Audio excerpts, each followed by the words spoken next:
When do we get a DC fix, Jerry? Gordon's alive. We have the tools. We have talent. Let's roll. Silent breed is people. Manimal.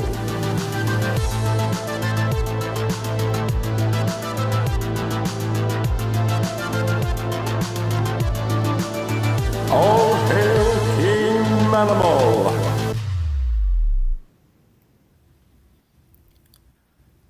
It just gets you pumped. And that is why you always use baby powder. Thank you. True. Thank you. I'm going to remember now, Garrett. This will not happen again. I'm going to write that down. Thank you. Yeah, remember, chafing is not your friend. No, it's not. But a chafing think dish that is a delight. really, now that we have our intro video, let's just that's the end of it. We've done as much as we can. All downhill from here. Indeed. It really, yeah. And it was uphill at some We're point? skiing? At some point. It was uphill for like 11, 12 years. Easily. Hello, Internet. We didn't see you there. Hello, Internet. We didn't see you there. No. I think I said that, Joe. Yeah. My name is Gary Mitchell, and joining me, as always, I am the co-director of the American Sci-Fi Classics Track, and down there, at least in my setup, is the other co-director. Oh, it's me, Joe Crow. How are you people? Are you talking to them or us? You guys. I don't know. Oh. No, the people out there in TV Wonderland. Yes. Well, so we're on a theme with it today. Is it me or do we all just kind of look alike? We're just all these like sorry weirdos on the internet tonight. That's a No, weirdos. Hey, at least we're not kinda- alone. We look very interchangeable. Yeah. I can't tell which one of us is me, and it really doesn't matter. This is true. I am insanely jealous of the Dazzler poster behind you, Kevin. That is a very cool Dazzler poster. Oh, this here? That is not that's not a Dazzler poster. Well, what is it? son of a bitch. I don't like it. That poster is from a David Bowie concert and burlesque show that happens here in Massachusetts every year. So that's one of the dancers in her Bowie makeup. Yeah. I thought it was Marvel Comics 1970s sensation, the Disco Dazzler. Well, you're in the same ballpark. Yes. I mean- Talk again for a minute, Kevin, so people can see it better. Hello. Oh, yeah. So if I talk, the camera will come back to me? Yes. All right, I was about to try to... Whoop. All right, I'm going to try this. There you go. Here's a slightly better look at the... if I talk again, everybody shut up so people can see this. Bring it back to me. Hello. I'm trying to show you this We're on poster. Nothing's happening. You're not on me. Hello. There we go. Okay, if you can see really quick, it says David Booby because it is a David Bowie burlesque show. Ah. That's my friend Nikki Luparelli, a wonderful singer, and she puts on a fantastic Bowie burlesque concert every Thanksgiving weekend. See you there. I'm very glad she does that. It sounds awesome, but that looks like Dazzler. It does look a lot like Dazzler, yes. I think we've all discovered that Dazzler looks like David Bowie, right? There I we think go. that's the more real accurate. Just takeaway double tonight. checking. Yes. All right. All right, so joining us tonight, we'll start with you, Kevin, since we've already been talking to you. Who are you to the internet? I'm like a creepy David Bowie burlesque super fan, and I just accidentally wandered into whatever you guys are doing here tonight. Happy to be here. Accurate. All right, and above you, at least on my screen above you, is Mr. Oh, hi, Mark. Oh, hi. I am a Twitch streamer and filmmaker out of Virginia, and I've known Gary for quite a few years now. All right. And then next to him is Mr. Calvin Watts III. So I'm from Rhode Island. I have a cable access show in New England called Sci-Fi Journal, and I've been going to Dragon Con for the past 5 years and been a part of the classics track for the past few years, and happy to be here having a fun time. Yep. And last but certainly not least, below me, in our setup here at least, is Nick, a noted Howard the Duck expert. Oh, wow. I'll take it. Hey, everybody. Yeah. My name is Nick. I have learned about a few things, including Howard the Duck. And I have a podcast now, too. But all of that is just a tool for trying to get to hang out with cool people such as these and weasel my way into things. So it's working so it's far. working. Look, you've already got a podcast. You're already 75% of the way done. People are, they say don't take no for an answer. I say take no for an answer over and over again. Take it. It works. Just keep on taking it. Yes. Yes, and we are 7 days from Dragon Con. So in a week from today, we will all be gathering with our favorite 75,000 to 95,000 closest friends and family to discuss all kinds of nerdy, geeky stuff. And as always, Joe, there's just more stuff to cover than we have space for, right? There's a bajillion things more to cover on the American Sci-Fi Classics track, because all we have to cover is 10 years ago and then backwards through the entirety of recorded sci-fi and sci-fi adjacent things. That's all. That's all.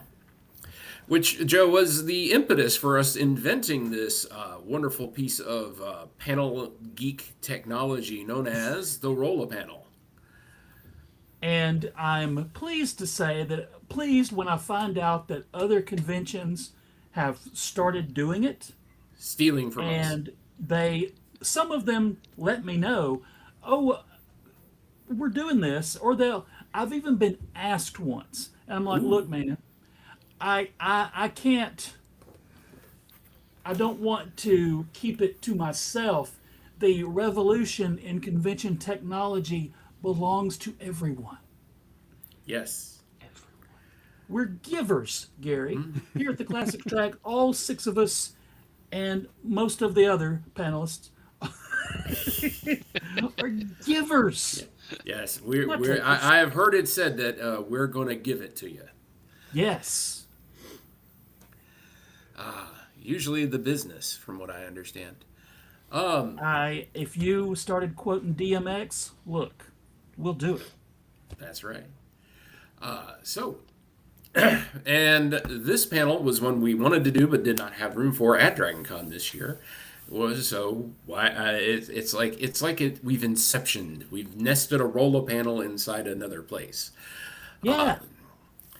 And basically, Rolla panel, for anyone who is unaware, is, again, And if you are aware, we're going to tell you anyway. That's right, because we're givers. We're going to give it to you.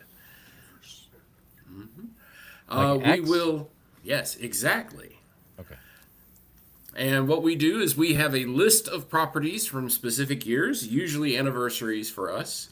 And at Con, what's the one Rolla panel we're doing this year, Joe? It's 2001? 2001. Yes. On Monday at, 10 a.m.? 10. Yes. 10 o'clock. Most of these people, if they're at Dragon Con, are going to be there. Because everybody is invited to Rolla panels. Everybody's can be invited on the to Rolla panel. We aim to break the little stage that we have. I want so many panelists up there. What's our record, Joe? Like 26? Yeah, that's the record. In a row? Yes. All at once, man. We should have just topped it out at 20, and then each panelist could only talk about one movie. No. Whenever it came up, we have 20 panelists, and we have a whole separate die. We have a panelist die and a movie die, and we roll them both. So complicated. Yeah, this is getting way too complicated. Let's say our die guy, Joe Kaczynski, who's great. He's at work. I've put that poor man to work, again, making D20s for us. Imagine if he puts 20 panelists on a die and like 4 of them don't show. So, number 17, is he here? No. So that's what we have to do then is we'll talk about this later. I have logistics ideas, but the panel we're doing tonight is 1986 and 1996, and because we're not together in person. Oh, I'm excited about this. Gary did this last time, and it blew my freaking mind, man. Look at that. There we go. We have a wheel, and it will hold more than 20. Try not to land on bankrupt. Yes. It's a new car. All right. So the way this is going to work is I'm going to spin, and then we will talk about whatever happens to come up on the wheel. And as you can see, a lovely plethora of properties. Yeah, you would say it's a plethora of properties. I would. You see, you have a plethora of properties. There were sound effects and everything. Yes. Yeah. Oh, Space Camp. All right, so One who of wants the to talk most- about Space Camp? it's one of the most unfortunately timed movie releases in cinematic history. Very true. Very true. Oh, I need to change the overlay because it's covering people's faces. Did this movie have Joaquin Phoenix or Leaf Phoenix or something like that? Was he still It's Leaf? Joaquin, but he was going by Leaf back Yeah, then. I was wondering. It's still Leaf Phoenix. Yes. What? Yeah. Yes, but unfortunately, Okay, coming out very close to after the Challenger disaster. Yep. Oh yeah. Yeah. Look, Timing was not good. No. So the Space Camp people, God bless the crew of the Challenger. When that movie came out, they were like, "Oh man, what?" Although I know quite a few people that actually that really do love this movie. Deanna, our wonderful Canadian It's outpost good. person. It's a Oh, good it's a flick. really good movie, and it's very hard to find those over also on physical media. It's pretty expensive to get like the Blu-ray, and trying to find it on DVD is near impossible. Oh wow. The robot launching the ship, causing Yes. the ship to be launched, is a bit of a stretch. That happened all the time in the Bit. 80s, though. Seriously, it's like you push the wrong buttons. Oh yeah. Yeah. This was sort of the movie version of Far Out Space Nuts from Sid and Marty Krofft, right? Yes. accidental launching into space. And Yes. if you had 11 minutes when on your card when someone would mention Far Out Space Nuts, you're tonight's winner. Yes. Oh, that's what I'm here for. I'm here to drop in the unnecessary Krofft references. Are they ever really unnecessary? Yeah, I'm afraid yes, they always are. But I'm gonna keep on doing them.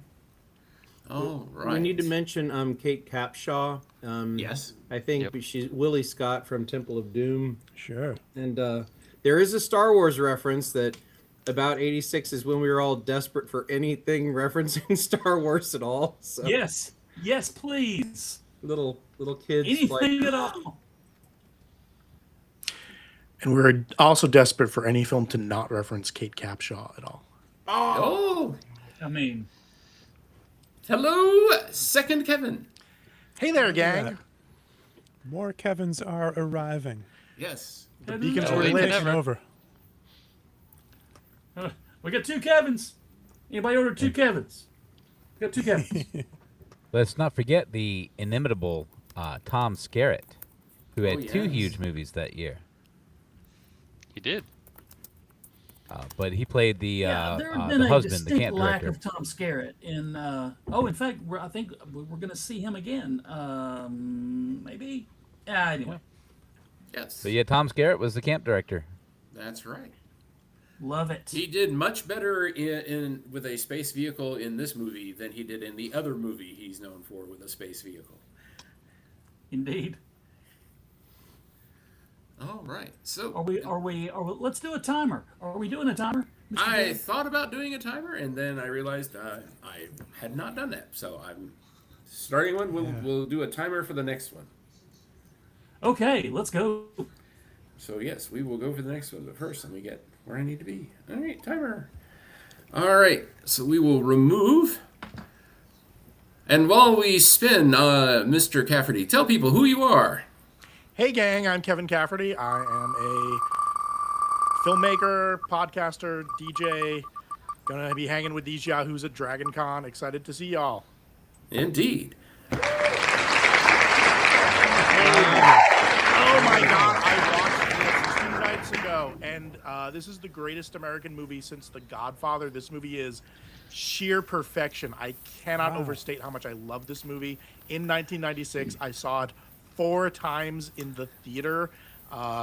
We Are the Weirdos, Mister is like one of the best lines in the movie. When there is the scene where Sarah talks about self-harm and Nancy looks at her and goes, "Punk rock, let's go." Oh, it's like, I love this movie so much. For Dragon Con, I purchased the Kraft t-shirt in the style of early 80s anarcho-punk band Crass, just to wear. So 10 out of 10 for this movie. No notes. The top 4 mid-90s power teen women in the world at the time. Peruzza Balk, Robin Tunney, Nev Campbell, and Rachel True. There is no... The poster of the 4 walking in their skirts and boots. There's no better time capsule piece that you could put for the mid-90s. Yeah. Definite girl power there. It's spelled GRRL, as I recall. And the soundtrack is so good, too. That's all I know about this movie is that it has Letters to Cleo, right, covering Dangerous Type by the Cars. It's got that. It's got Portishead. That's all I know. It's got Love Spit Love covering the Smiths. This is you would not have had the TV show Charmed without this movie.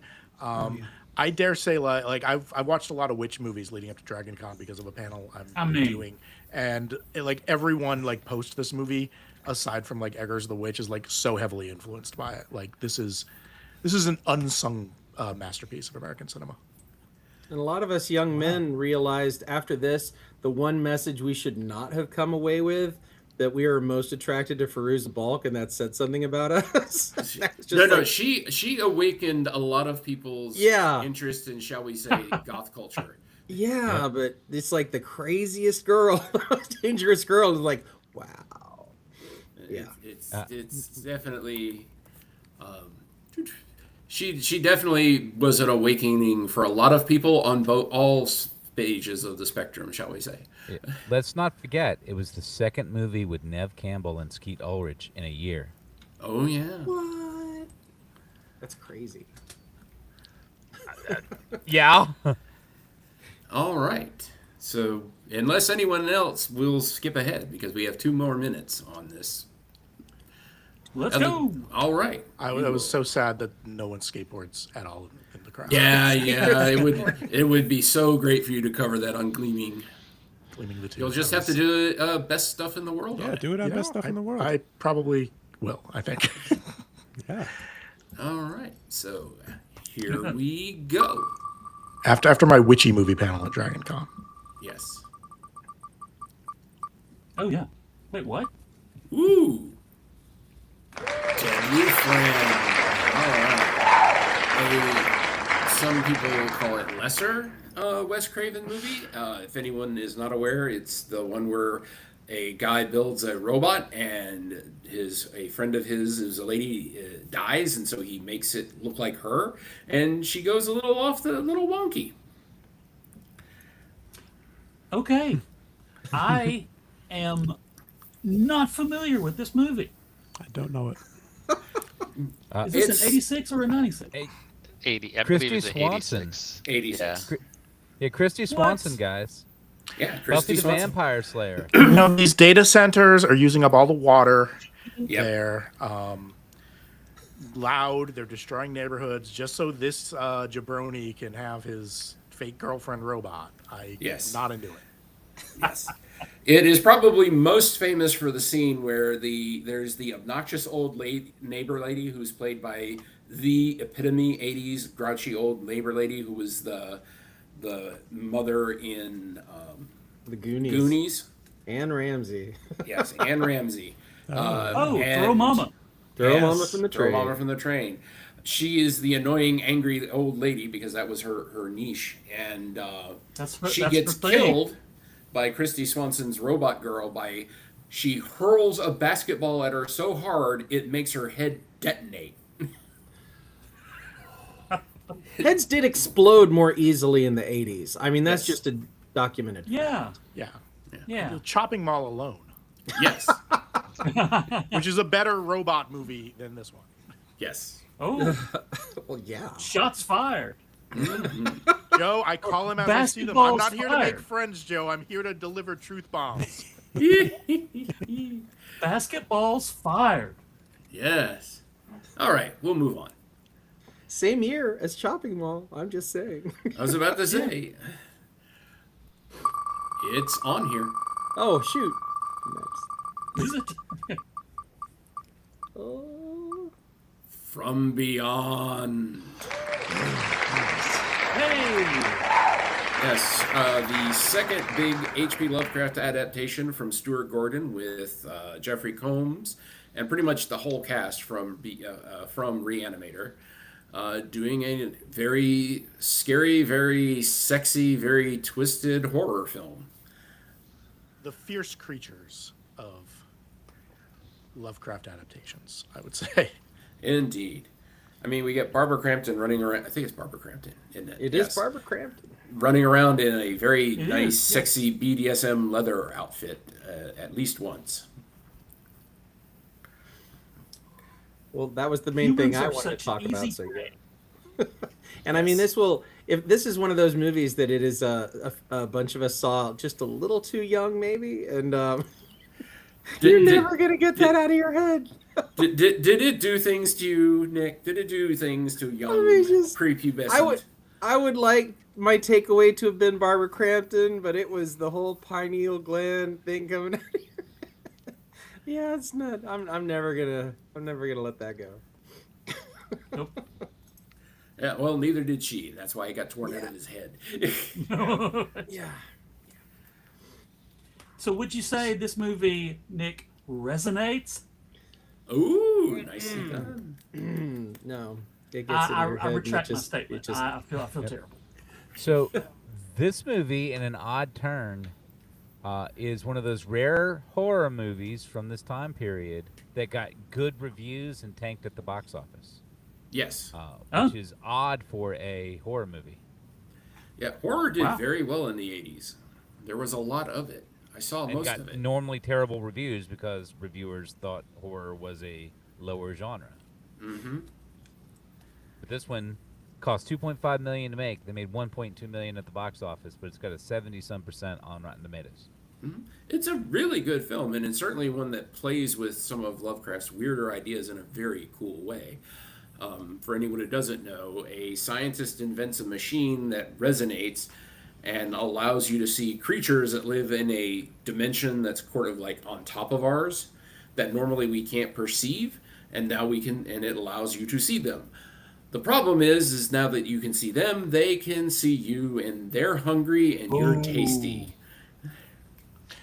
That's not good, man. It's really hard to translate Lovecraft to cinema because so much of the horror is based around the unknown and what the reader's imagining is something horrible. And the minute you literalize it on screen, it loses a lot of its power. Indeed. All right. Well, unless anyone has anything else, we will move on. Because there's a lot of them. I took advantage of the fact that we weren't restricted to a D. Yeah, you know, I was just counting and thought, wait a minute, this is way more than 20. This is more than 20. No, this is simple. I gotta say, I'm very impressed by this, that the studio audience seems to have equal enthusiasm for each movie that comes up. They're well paid. Yeah. Ah. Or properly compensated, shall we say. All right, now we recently did a whole panel on this a few weeks ago. Please Yes.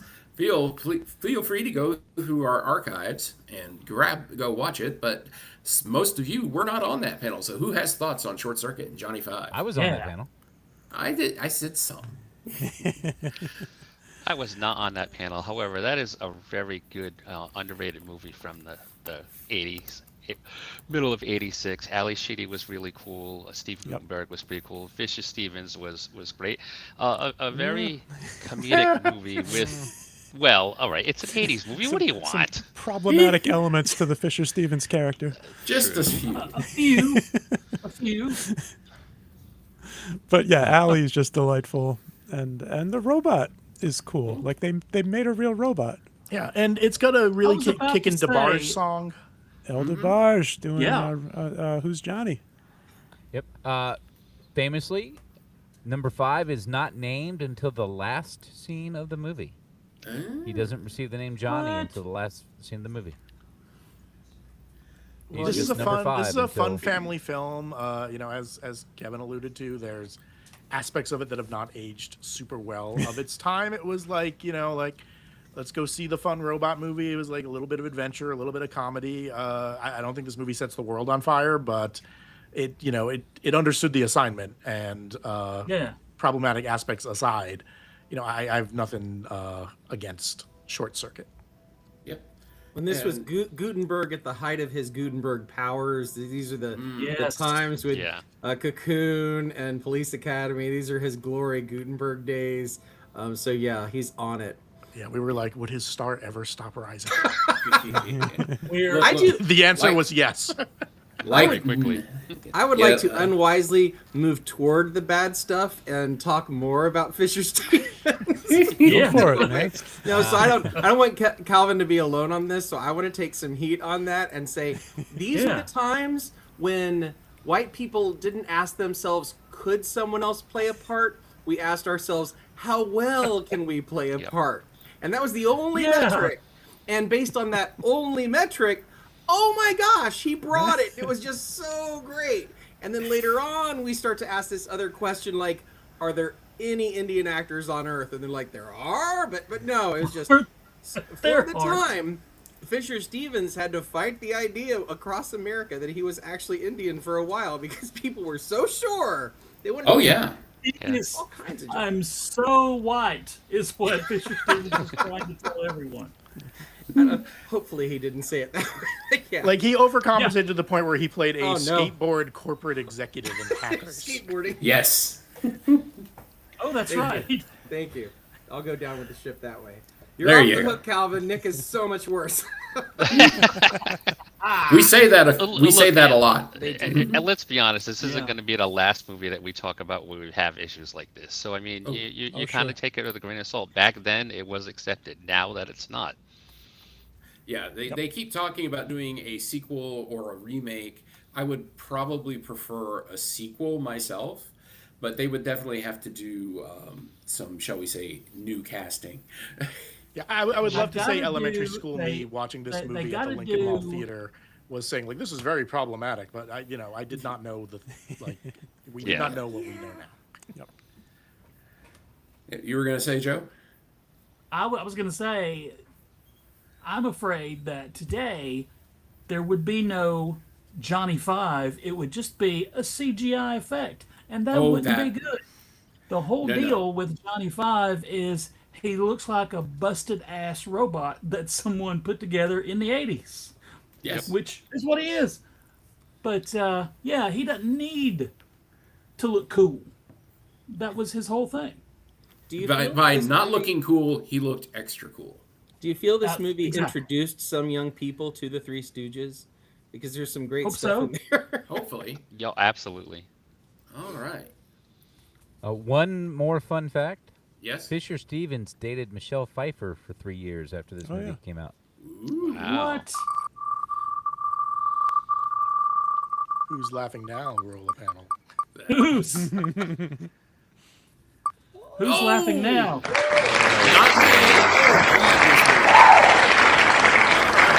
So, Yes.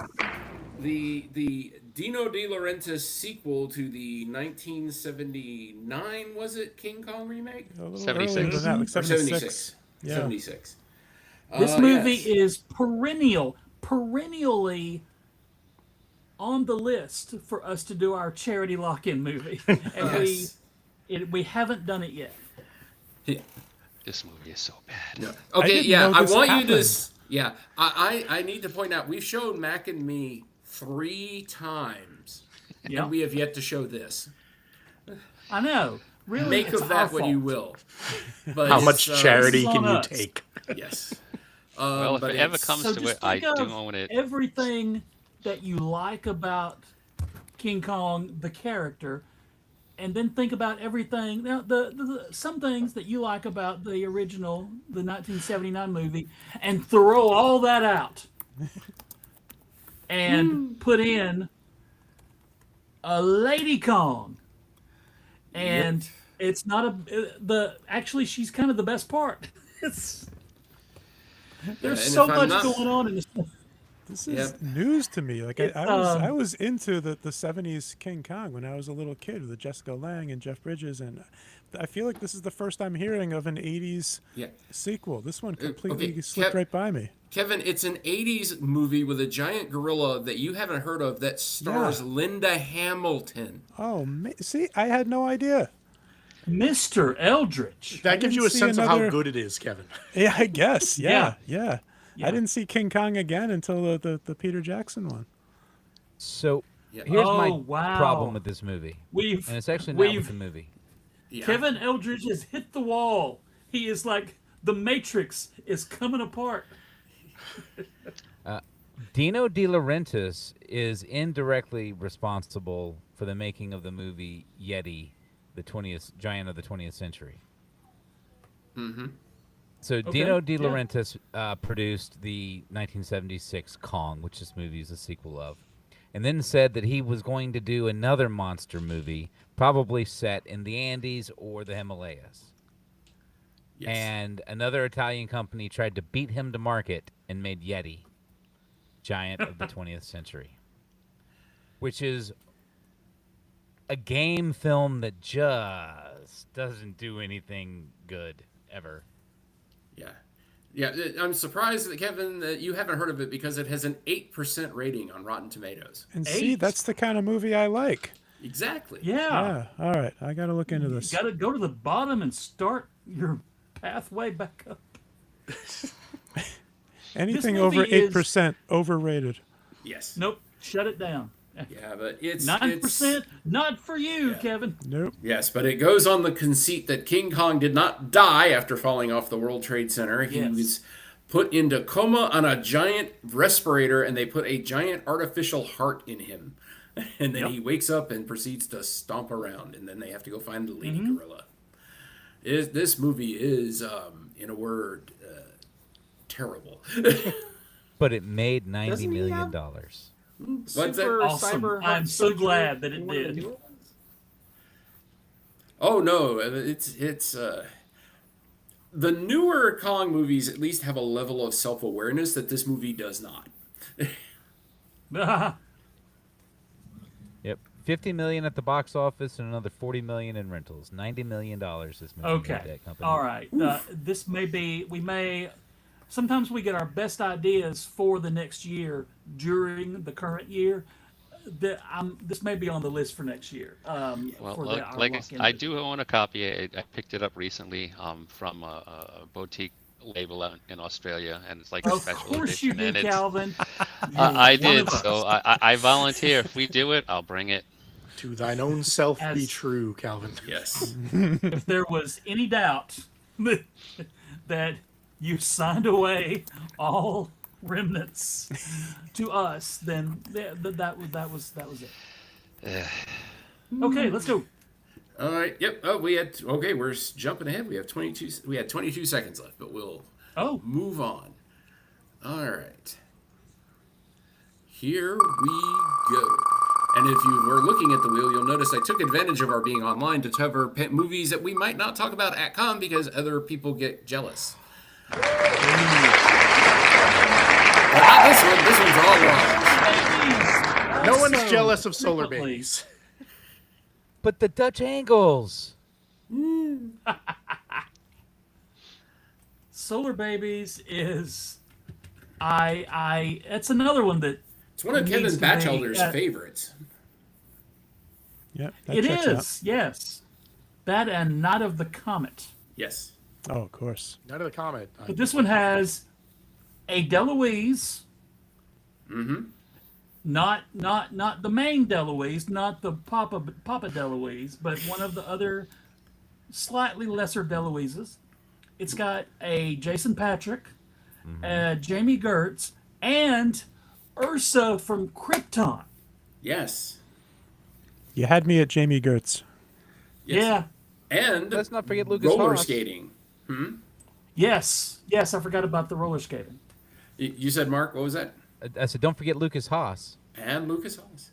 Yeah. So, Mr. Cafferty, does roller skating also count towards the skateboarding, or is it strictly skateboarding? Would that it did, Gary. Would that it did. But alas, I am hamstrung by my own self-created rules, and Yes. roller skating does not quite. The man has Hoisted to have a on code. your own roller skating. but Here's guitar. the issue: is the roller skates, the wheels are attached to the roller skates, as with like snowboarding, where your feet are attached to them, and it's not the same thing. Skateboarding, you can get off of the board at any time. It's much more dangerous. Involuntarily even be knocked off the board. My consolation prize for no skateboarding being in the craft is that my co-host for Gleaming the Tube, Michael, did text me that there is skateboarding in the Mark Harmon film Summer School. So There you go. be on the lookout, kids. I love that movie. I watched it so many times. It's 87, alas, so we're gonna have to cover it next year. Yes. But Solar Babies is one of those weird post-apocalypse films of the 80s where like adults are all gone. We have the roller skating teams. It's a bizarre little movie. Yeah. Yeah, it's bizarre. Okay. But and the costumes. Oh my Yes. gosh. Very 80s. Maybe the All right. 80s-est.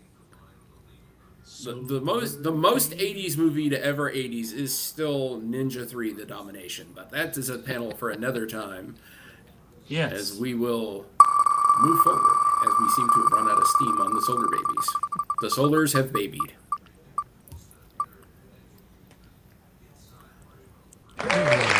Mystery Science Theater 2000, the movie. This Santa Island Claus Conquers Earth. The Martian? Oh no, it was okay. Yeah. This Island Earth. Yep. With Russell Johnson from Gilligan's Island. Yes. Yeah. In This Island Earth, he wasn't in the Yes. Mr. MST. He was in the movie This Island Earth. Yes. What This I Island love Earth was- is that MST3K, the movie, is if they had money to do MST3K, and it's really the same. They hopefully they spent the money and renovated their house or something, but it doesn't. I feel like if it looked too good and too high tech and too expensive, then it wouldn't be Mystery Science Theater. Yeah, I think they were I feel careful like to if they stick. blew their effects budget, we'd be like, Yeah. "What is this?"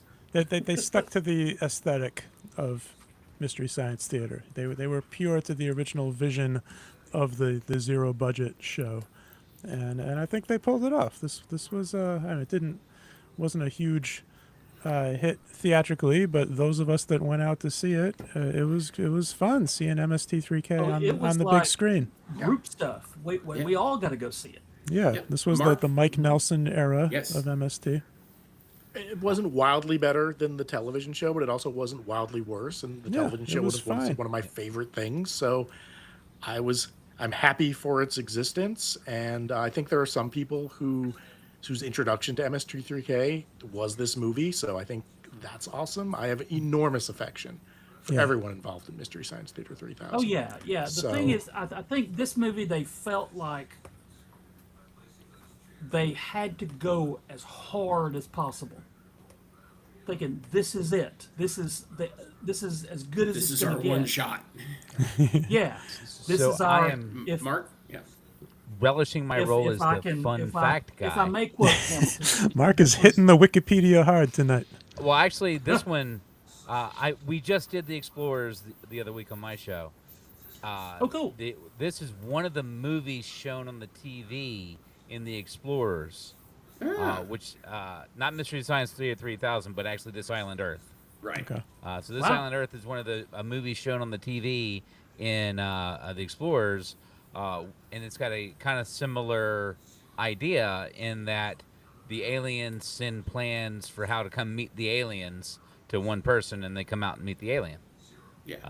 So Yeah, for me, I think the only flaw in the Mystery Science Theater 3000, the movie, is the fact that they picked, and I feel like they think that they had to. I can't back this up. This is a supposition. But they picked a really good movie. It's one of the pillars of 50s sci-fi. It's considered Yeah. one of the greats. It gave us the Metaluna mutant, which if you think bug-eyed monster of the 50s and 60s, is usually the Metaluna mutant. Big eyes, big brain, claw hands. And so when you're watching it, there's to me, there's a little bit of a, but the movie's good, guys. I think they were worried about like sending people to a movie theater to have them riff on another like Manos, the Hands of Fate, or something that is like really kind of punishing to watch. I think they were like, oh, this is the movie. We should put a movie that's enjoyable to watch as we make jokes along with it. And I think you're right, Gary. There is an element of they go harder at things that are more like where someone tries to make a good movie and fails. Yeah. Yeah. Like, We should point out also that next month Mystery Science Theater is returning to the big screen. yes. Is that the new combo Riff Tracks version of Mystery Science Theater is doing like a Fathom event a couple of nights there. But it's not Riff Tracks, it's Mystery Science Theater with the Riff Tracks crew. So Yes. Mike Nelson is slipping into the jumpsuit after all these decades next Nice. month. I was hoping we'd get some of that Never gang at Dragon stop. Con this year. Yeah, we've Yeah. had them in the past. Yeah. Yeah, I've got, thankfully, in the other room, I have a gumball machine painted like Tom Servo that's autographed by everybody except for the guy who played Dr. Einhorn because he wasn't there. Yeah, I But think I've got everybody Joel, except all the bots, everybody Mary but Mike. Jo. Yeah. Mike Nelson doesn't. Yeah, do and I don't have conventions, Mike. But yeah, there was one year that almost everybody was here together. Yeah, I think it was 2010. Something like that. Yeah. Yeah, it was great. It was the Cinematic Titanic folks and the Riff Tracks folks. They Yeah. were all there. Yeah, Except Frank. Mike. And Frank Conniff and Trace have come Yep. quite a few times to Dragon Con. They haven't Oh been yeah, in a yeah, while. and Kevin and Bill and they've all come around. All Except right. Mike. Yep, Delightful. except Mike. Everybody involved.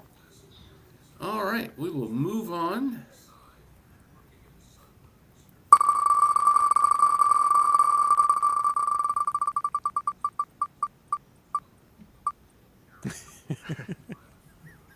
Oh, close. It's the other movie with Nev Campbell and Skeet Ulrich. Yes. Yeah. This was one of the kind of holds a special spot for me because it was like one of the first movies I ever saw with my lovely future wife. We, Did you ask her what her favorite scary movie was? I did, and she said, I don't want to actually watch any scary movies. I just want to watch a pastiche that references a bunch of scary movies. She And had an oddly specific. That's where we both ended up. She said pastiche on Yeah. the first Are there date. any That's scary amazing. movies that had only a s- reference other scary movies? There was a And I super said, specific "Why, request yes, for what ma'am, kind of they're movie all." she wanted to go to. Most of us wait till deep into commitment before we bust out the word pastiche. I'm just saying that's powerful, man. I like Mark? Scream, Yeah. and I think Scream accomplishes what it sets out to do. I think it's a good movie.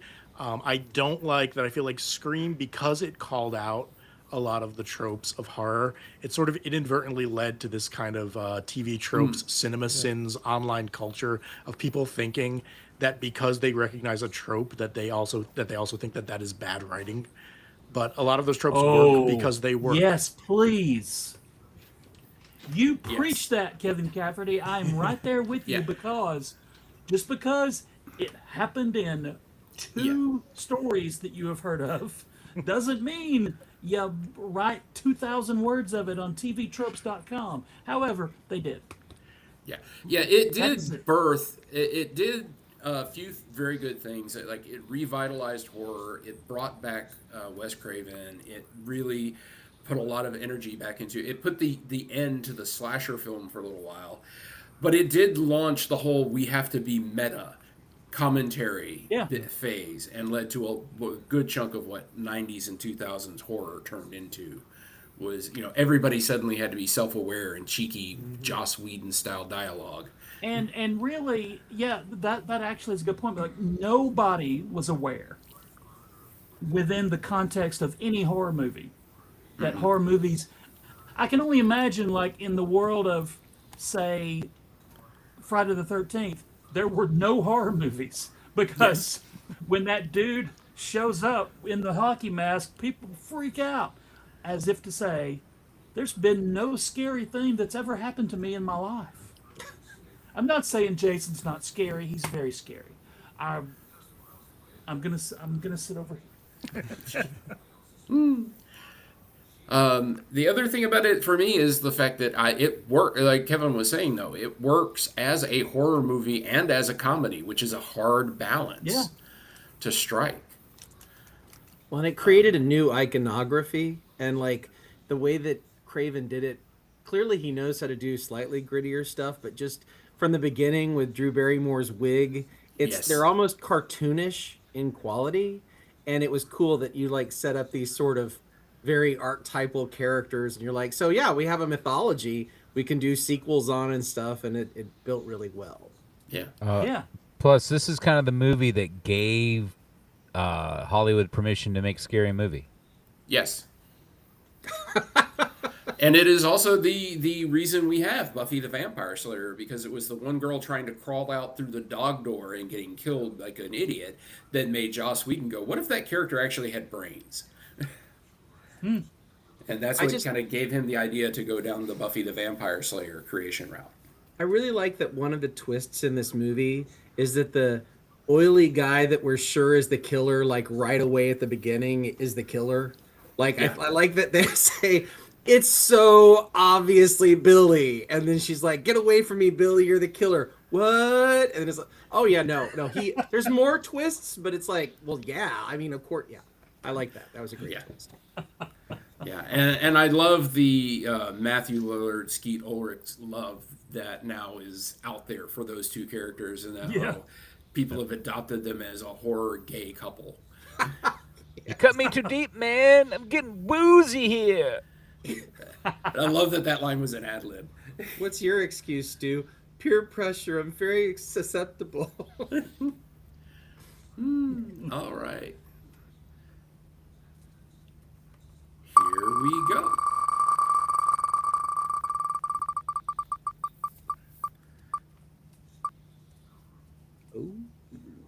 Dragon! You're going to cut Sean Connery a check. This movie was something. It was a thing that happened. Dennis Quaid couldn't even save this. Honestly, it's a guilty pleasure of mine because this is actually the first movie I ended up talking about on our very first show that I did way back, 30 years ago. Okay. Which is just okay. crazy. But it is do bad. not feel guilty. It's just a pleasure. You love it. Calvin, you love it. Honestly, I do. I don't care. It's thank good. you. Sure. It's no cinematic masterpiece by any stretch of the imagination, but Sean Connery, even as his voice acting, carries the movie.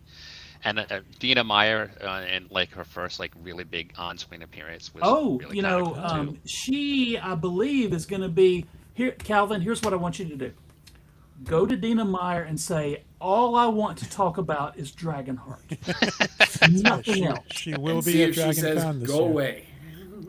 Yeah, I want you to go and say, look, I assume you've done other things, but I haven't seen any of it. I just want to talk about Dragon. Nah, I can't. That would be lying. There's too many other things that she's done. Yeah, I will say Maybe- if you no, are I'm not a gonna do it either, fan so. of fantasy role playing, the scene in the rain when Quaid takes the knight's oath again is a very good scene. It is it is a highlight moment in a bad movie. And I think my favorite thing is how they tried so hard to do the special effects dragon. Yes. They're like, look, we know Lord of the Rings is doing this in like 5 years, but it ain't 2001 yet. We're gonna put every penny we've got into making this thing, and they gave it a shot, man. You know, They're and like, at the time, maybe Sean Connery's voice will distract everyone. at the time, And it did. wasn't bad. I mean, there has certainly been worse CGI stuff, but no, it hasn't aged well at all. One of the very first headlines of The Onion that absolutely slayed me in the 90s was Black Box reveals TWA Flight 800 passengers missed end of Dragonheart. Ooh. I was just like, wow. Oy. Love it. I was one of the people Okay. completely distracted by Sean Connery's voice as a dragon. That was, I think it's like when they first started making Michael Bay Transformers movies, and I'm like, as long as Peter Cullen is Optimus Prime, I'll show up for these. And Yes. Yeah. I did not follow through on that. But yeah, Sean Connery as a dragon is just, it sold it. I was great. This was, there are 5 Dragonheart movies. Good Lord. What? So there are 5, so it did This- something right. This movie is where most of America was introduced to David Thewlis. Oh, Yes. yeah. Yeah. Yes. And I have to say, the plot itself isn't a terrible idea. Of this guy working with a dragon to scam people out of money. Okay, we've got 38 more movies in like 9 minutes. Easy. Easy peasy. All right. Boop. Big money, big money, big money. No whammies. Oh, we're gonna get some wins. Oh, the other killer robot movie in 1986. Mr. Cafferty, go. Oh my god, Chopping Mall is so much fun as a weird horror movie, as a killer robot movie, as a commentary on late stage capitalism. There is an episode of Gleaming the Tube, which I think you're on, Gary, where we I talk am. about Chopping Mall. So go look that up at gleamingthetube.net. And it's just great. Barbara Crampton's in it, I believe. Yes. Is Linnea Quigley in it too? I think so. Yeah. Probably. She's in a lot of those movies. And it's just it's got everything you want in a weird, crazy 80s pseudo slasher, pseudo sci-fi movie. It's awesome. And produced by Julie Corman, Ah, Roger Yeah. Corman's widow. Oh, yeah. Dick Miller is in it in a nice little cameo where he gets killed. Yep. sure. The couple from, I think, Eating Raoul also have a little cameo off the top. Oh, they do. Yes, Yeah. that's right. It's got a lot of fun little Easter eggs like that. It's great. Yeah. This is has one of the all movies your... that Sorry. they recycle for, like, this is what you'll get on your phone with like a 2-second clip, and you're gonna be like, wait, what is that? And it's Yes. oh, it's Chopping Mall. You haven't seen it? Oh yeah, it's Chopping Mall. Yeah, and we're getting a remake, which is probably not going to be nearly as much fun. The exploding head effects malls. cannot be better than they were in this movie. So No. what is the point, really? A post mall Chopping Mall? Like, wow. Okay. Most malls are those And- outdoor shopping centers now. Yes. I Mini mean, mall, Chopping mini mall. I suppose you could do something really good about flock cameras and those self-driving cars commentary kind of thing now, but I don't know. I don't think it's going to have the magic. Yeah. Shopping. Maybe A set it in movie the from Walmart. 80s, which has more breasts in it than in a breastfeeding clinic. Knock on wood. walking half a mile to get to the Trader Joe's Yes. before it closes, and then you have to stop by White Market, Black Market, which what even is that store? I don't know why that's the store that first came to my mind. Maybe I was thinking about casting Short Circuit. Anyway. Whee! Nothing a minute. It keeps teasing me with it, but no, we get. Yes. Yes. Go ahead, Mr. Mark. Talk about it. Oh, okay. So The Wraith is one of those supercar movies from the 80s, where and it was also the one where the older brother comes back as a ghost to see to his little brother. Both of those things were super popular throughout the 80s. This one put them together, so this guy comes back and he's hunting all the people that killed him, and he uses this car to kill everybody. The car blows up and they blow up, and then his car reassembles itself. There's a love story between the little brother and the guy's ex-girlfriend. And in the very end, the dead guy gives the little brother the car. But it's a really, really, really dumb movie. Yes. I mean, it is horrifically dumb. Isn't this the one that Flea is in? As one of the from the Red Hot Chili Peppers is in it as one of the thugs? Oh. I do think so. Yes. Maybe. Yes. Yes, it has one of my favorite lines from the movies is where Dennis Quaid's sheriff character has grabbed him and is dragging him to interrogate him about what's going on with the murders, and the guy's like, "Why you can't do this to me? I know my constitutional rights." It has, but it does have Sherilyn Fenn in it. Yes. Yeah. It has a rare occurrence of 3 Hollywood dynasties. It has a Sheen, a Quaid, and a Howard. Oh yeah, Ron. The Howard is Clint Howard. That's okay. Yep. Clint is great. Yep. The car was pretty cool, though. I admit this is a guilty pleasure of mine. the And, car and was even pretty though cool. even though the car was purple and it was like a Chrysler prototype, the car was really cool, and that really kind of what sold the movie on me. It was a very You know cool what? car. Okay, I stand corrected. 4 Hollywood dynasties.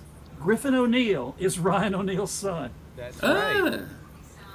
This is one of those that they played a million times on TBS on Saturday afternoons. Oh, yes. And, Yep. and you catch it and you're like, oh, turn this off. This is bad. Wait. Hold on. This part's cool. Hold on. Look at this car. Yeah, exactly. Yes. Yeah, Okay. it's very 80s car movie. The car is a Dodge M4S Turbo Interceptor. Here we go.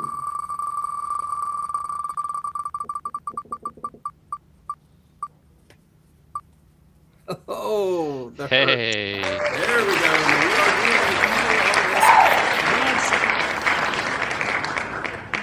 The movie's so good, we're going to do a whole panel.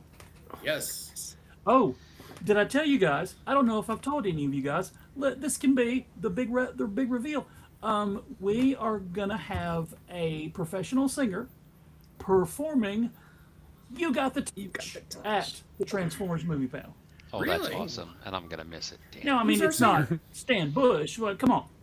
I don't Who have is? I don't have Stan Bush money, No. but we got one of our friends from Classics Track has said, you know what? I'm a professional. I can do this, and I said, yes, you can. Yes, but this is the He does. movie that traumatized a generation as we killed our Yep. robot dad. Yep.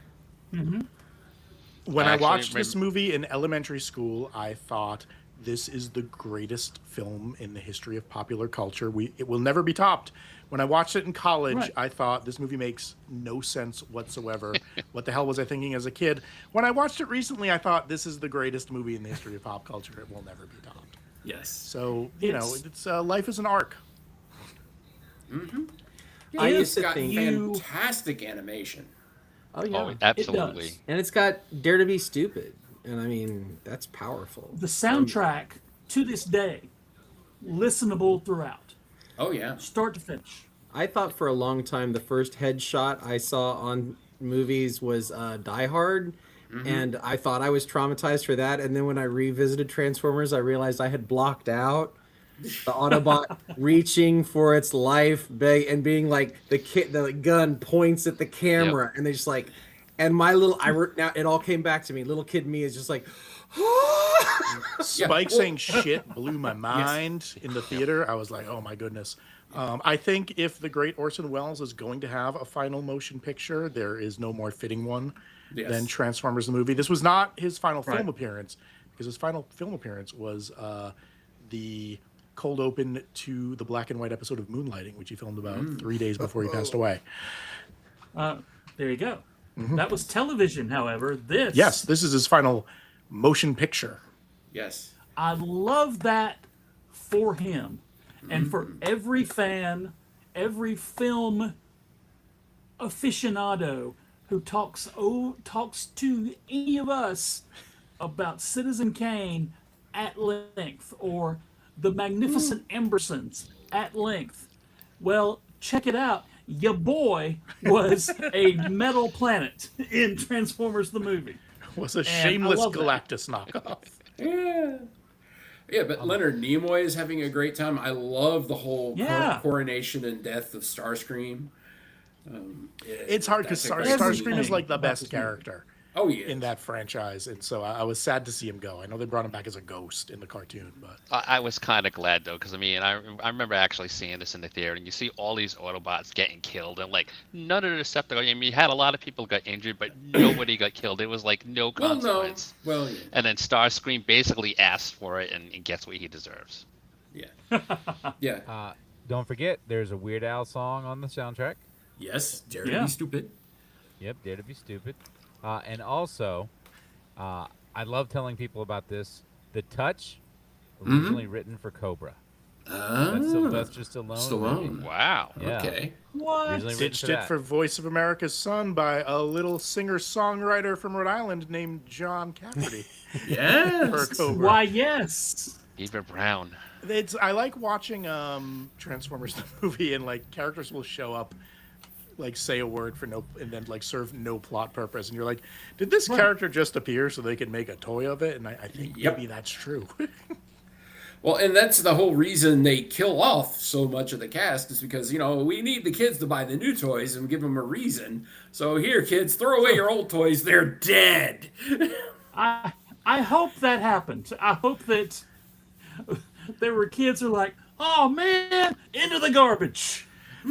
Which I don't think they realized that, like, the kids who had the Optimus Primes and whatnot were probably like a year or two away from being like, oh no, I want to listen to records and obsess about dating, and then like a new generation of fans will buy those Optimus Prime toys. It's not like the kids aren't going to age up to 14 and still be buying Transformers probably, but no, like, I can figure that out now, but Hasbro couldn't. As an aside, is anybody going to go see the release in the theaters in a couple of weeks? I'm going to. I'm not sure yet if it's too soon. Check So my anyway, social calendar. Transformers the movie, we're going to talk about it for an hour. Let's do like one more. Yep. All right. Whee!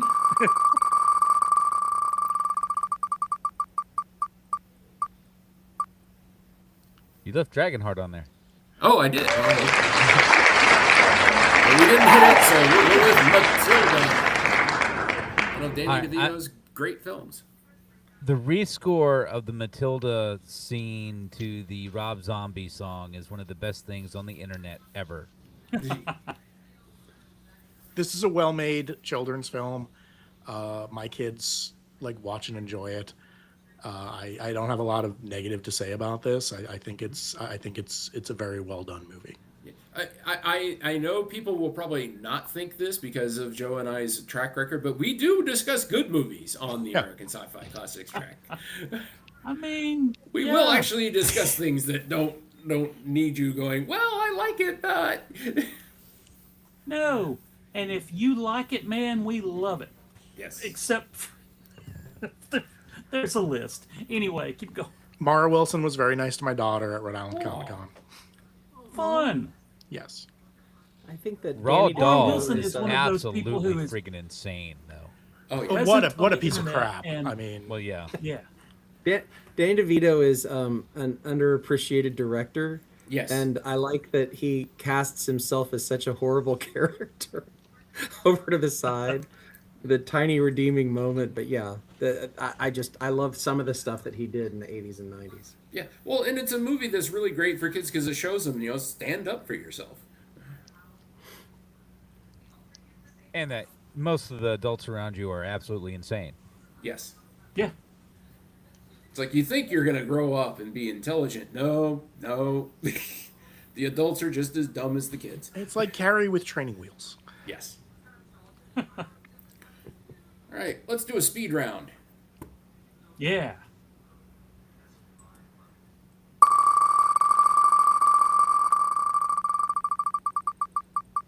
Five words or less.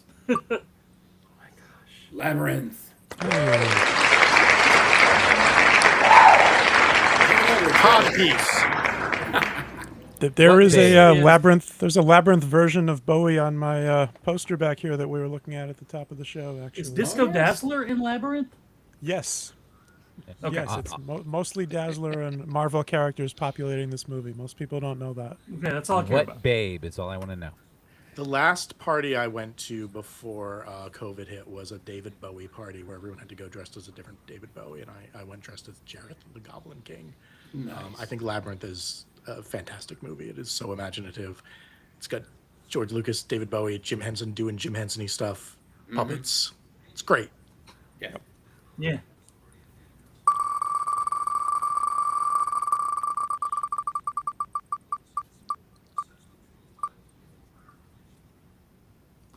Oh my gosh, Peter Jackson. The movie that introduced most of the Peter Jackson. Some of us knew him from Bad Taste and Dead Alive, but this is the movie that a lot of people got their first taste of what Peter Jackson is. Well, it's interesting because he made this after Heavenly Creatures, which was sort of like Peter Jackson's way of showing, like, yeah, I made Bad Taste and Meet the Feebles, but I also can do this. And Yes. then he went and did The Frighteners, which is, like a crazy horror ghost movie.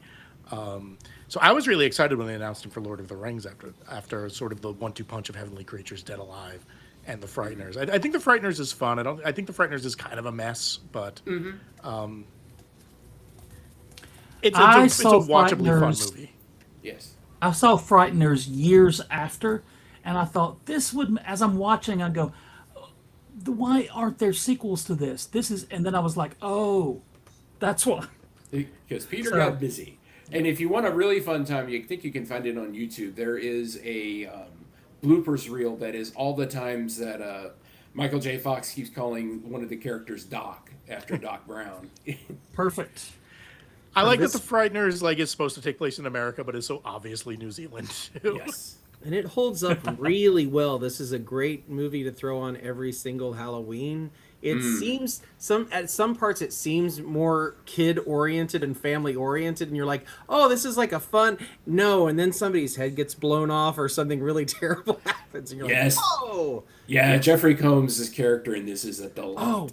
oh, he's legendary in that. Yeah, Excellent use of Superstar by the Carpenters in this movie. I'm going to say something Yes. kind of controversial here. Yes. This it. movie and For Love or Money, good despite Michael J. Fox, not because of Michael J. Fox. Whoa.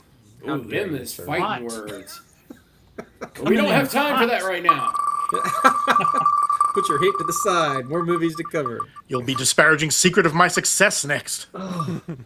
Seriously. Mac. A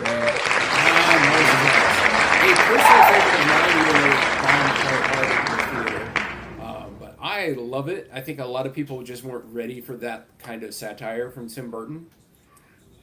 I think the danger in trying to make a bad movie on purpose is that you might succeed.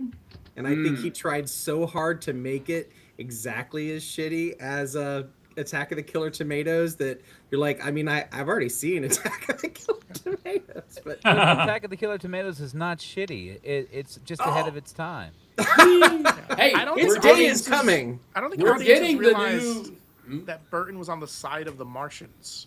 Yes. While making the movie. I think that confused audiences. This is the last Tim Burton movie I like at all. I think everything after this movie is essentially garbage.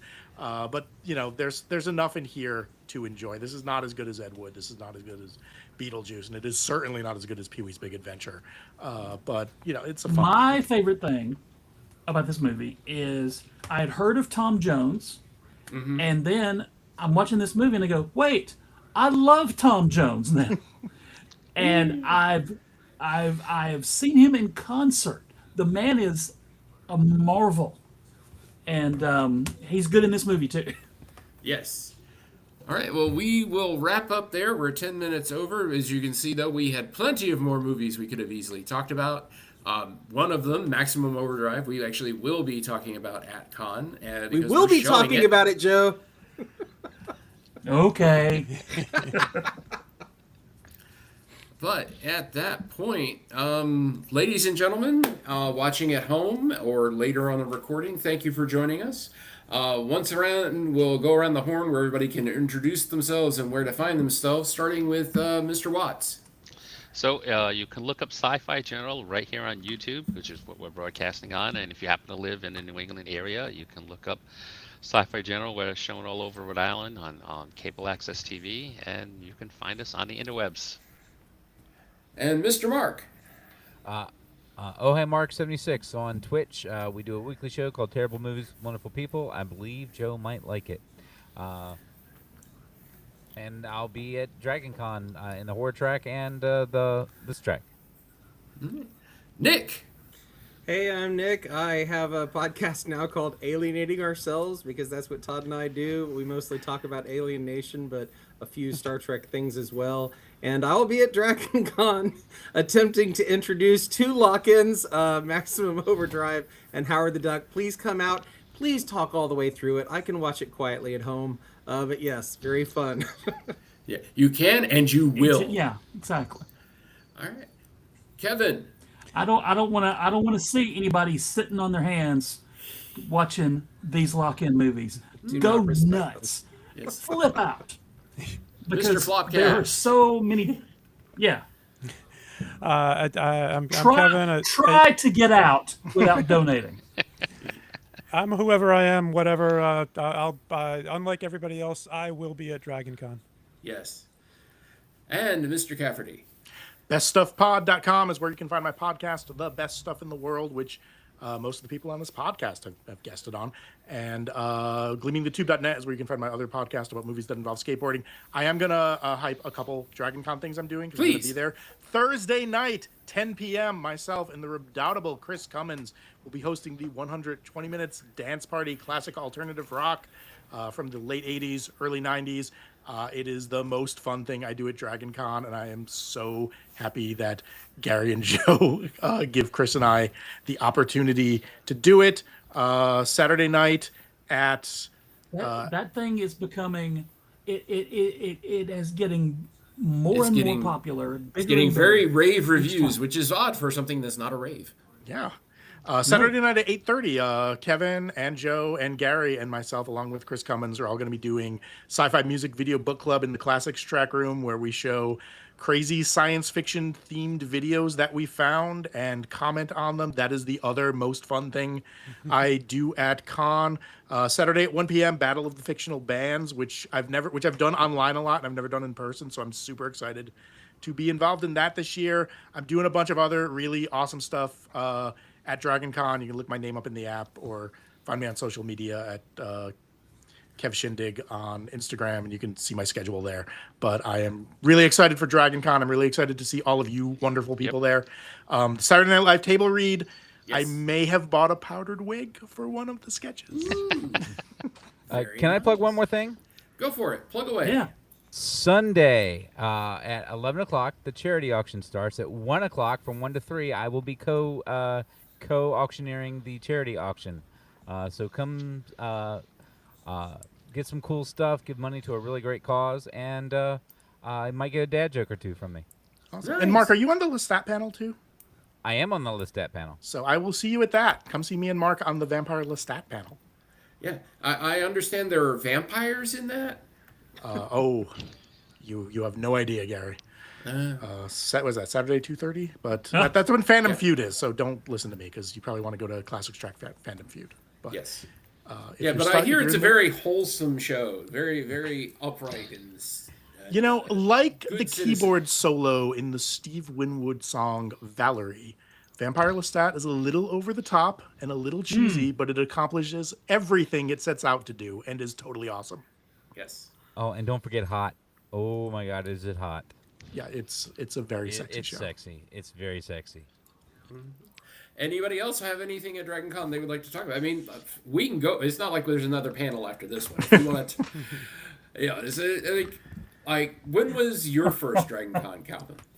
My first Dragon Con was in 2022, and I was pre-one. And mind you, I've done a cable show for 30 years. I've covered many cons, but my girlfriend Kat told me it's going to be a different experience, and of course I didn't believe her. And I was blown away. All the stuff I wanted to do, and just taking it in.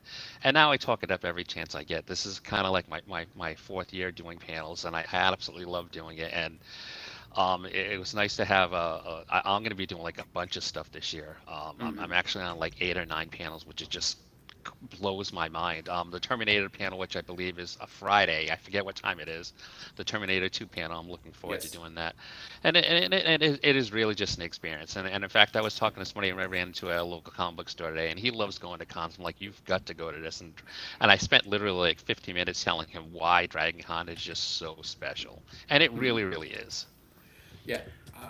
I went to the last directors meeting before con, I think like last weekend, and I stopped in the Peachtree Center to get some food because I could. It's not like a Dragon Con where thousands of people, and there's a new place that's selling ice cream next to the Firehouse Subs.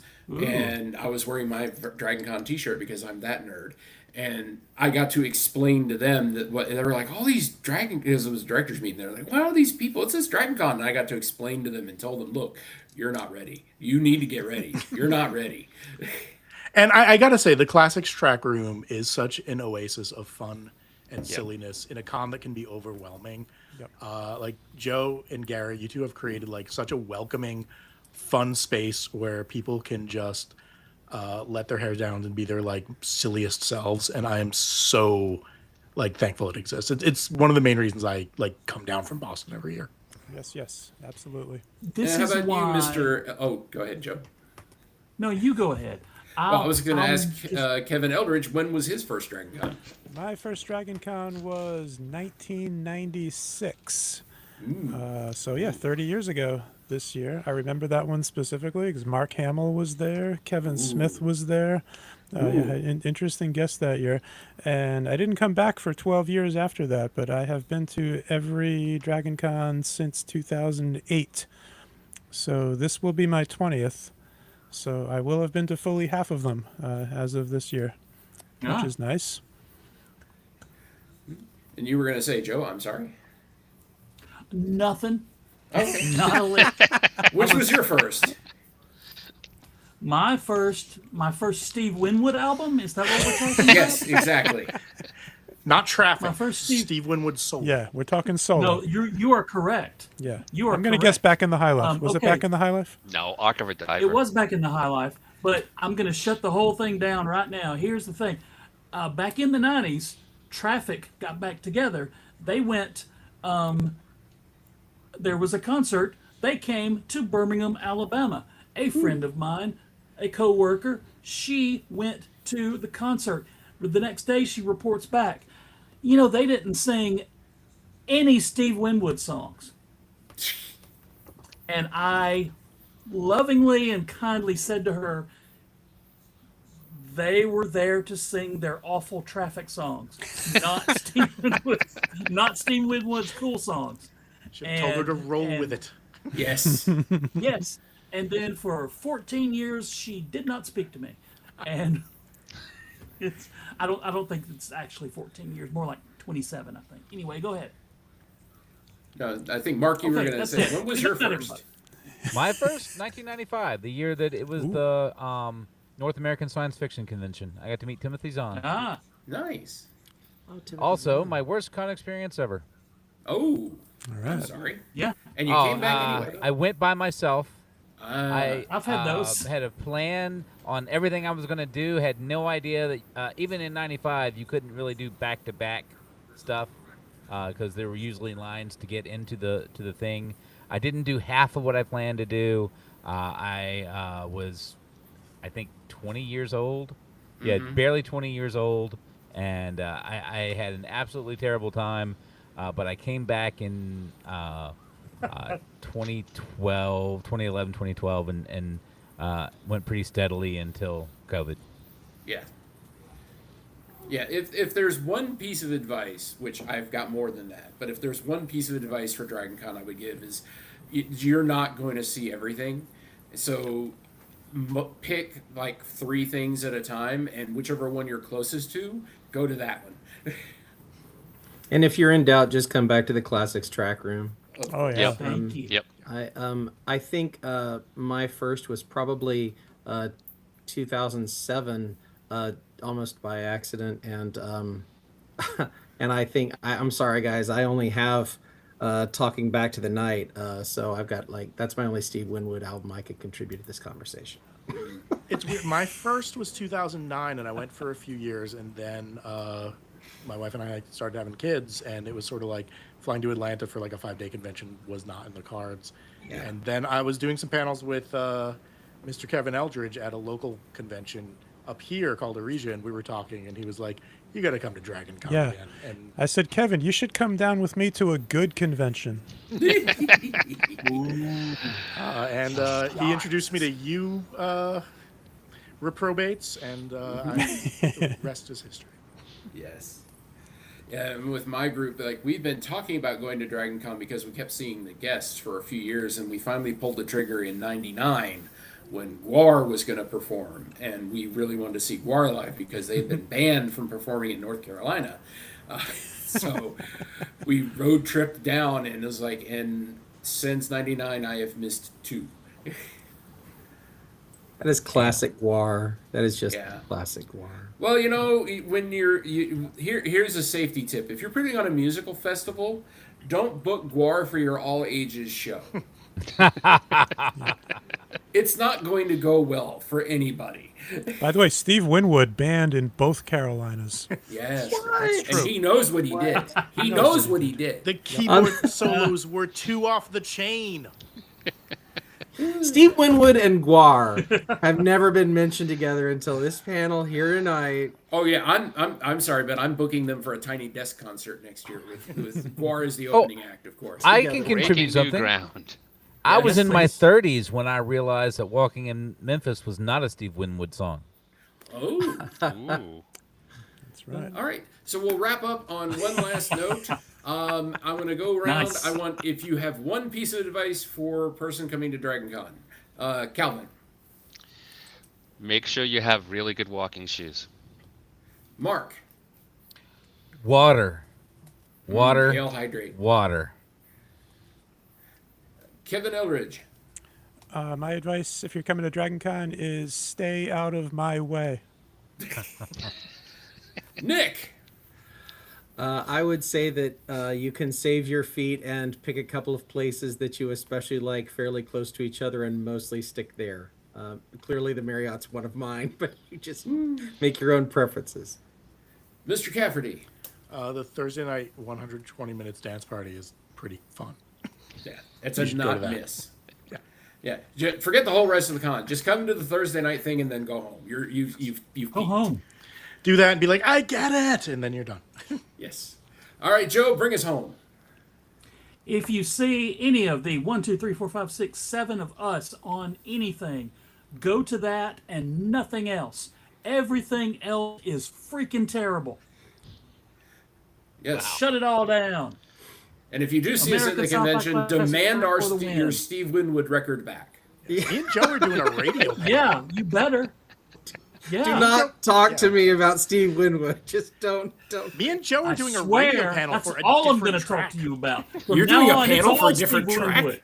Yeah, me and Joe are doing a radio panel for the digital Nice. track. Oh, I can talk about Steve Winwood there. Yes. Okay, Is it too late to get a Steve Winwood bad ribbon out of one of you guys? Apparently, it's not. They're just cranked out. All right. Well, with that, ladies and gentlemen of the internet, we will see you in live and in person in Atlanta in 7 days. Until then,